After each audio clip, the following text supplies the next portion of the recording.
ఈ papaya milk shake వల్ల అటు ఆరోగ్యానికి ఆరోగ్యం, ఇటు ఎండ వేడిమి నుంచి బిగ్ రిలీఫ్ లభిస్తుంది. Let start.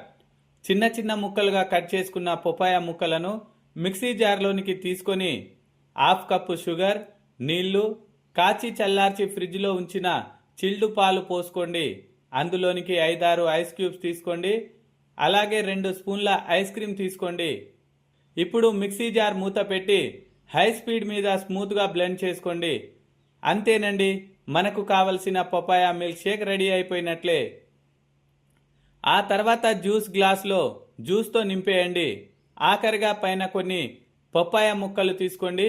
పపాయా ముక్కలు జ్యూస్ తాగేటప్పుడు పంటిని తగులుతుంటే ఆ రుచికి మైమర్చిపోవాల్సిందే. అలాగే ఓ స్కూప్ ఐస్ క్రీమ్ తీసుకోండి. పైన క్రిస్మిస్తో గార్నిష్ చేసుకోండి.